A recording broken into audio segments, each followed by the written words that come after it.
চলে এলাম আরও একটি নতুন ব্লগ নিয়ে। এখন বাজে হচ্ছে রাত 7টা, আর এখন আমি এখন রেডি হয়েছি, যাচ্ছি ওই বাড়িতে। আজকে 3 দিন পর বাবার বাড়িতে যাচ্ছি। তাও বাড়িতে ঢোকা হয় কিনা জানা নেই, একটা দরকারে যাচ্ছি। যেহেতু অন্নপূর্ণা ভান্ডারের ফর্ম এনেছি, কিন্তু এখন পর্যন্ত জমা দেয়নি, ফিল আপও করিনি, সেটার জন্য যাচ্ছি। দেখা যাক কি হয়, দেখা যাক, কিছু বলতে পারছি না এখন। আর এই সব ডকুমেন্টস এটার মধ্যে, ভাবো ব্যাগটা পুরো ভারী হয়ে গেছে। তো চলো শোনো, যাই হোক কয়েকদিন পর এলাম বাড়িতে। ঠাকুর সেবা ছিল, ও না, ঠাকুর সেবা হয়ে গেছে, তাহলে এখন ঘুম পাড়াচ্ছে।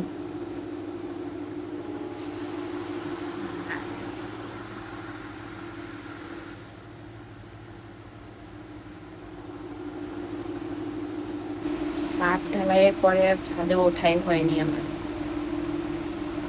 যাই একটু ছাদে দেখে আসি।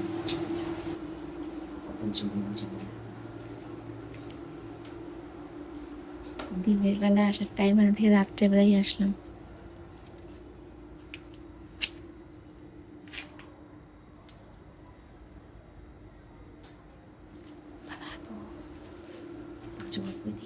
কে জানে।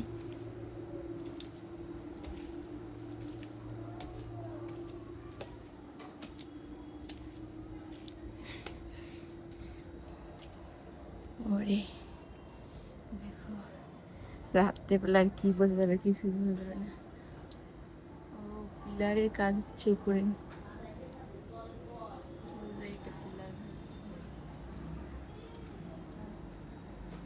জলে ভর্তি।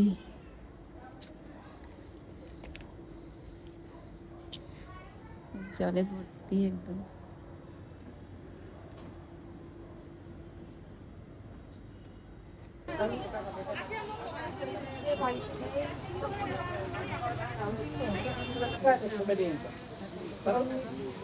বাড়িতে এলাম আর শুনে এলাম কিভাবে কি ফর্মটা ফিল আপ করতে হবে। এখন রান্না বসাবো, তারপরে হচ্ছে ধীরে সুস্থে ফর্মটা ফিল আপ করবো। দেখো আমিও এখানে ফর্ম ফিল আপ করতে বসে পড়েছি অন্নপূর্ণা ভান্ডারের।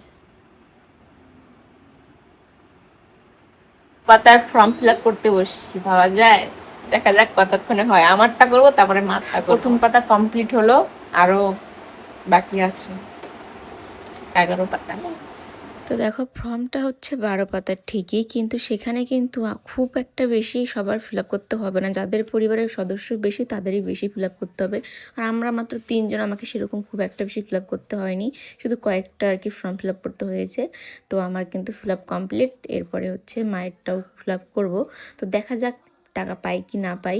তবে তোমরা যদি মানে কেউ পেয়ে থাকো তাহলে অবশ্যই জানিও, তাহলে আর কি বুঝবো যে আমি পাবো কি পাবো না, তাই না? তো চলো, যে যে ফর্ম ফিল আপ করেনি তারাও করে নাও, সেরকম ভয়ের কিছু নেই। শুধু কয়েকটা জিনিসই লিখতে হবে।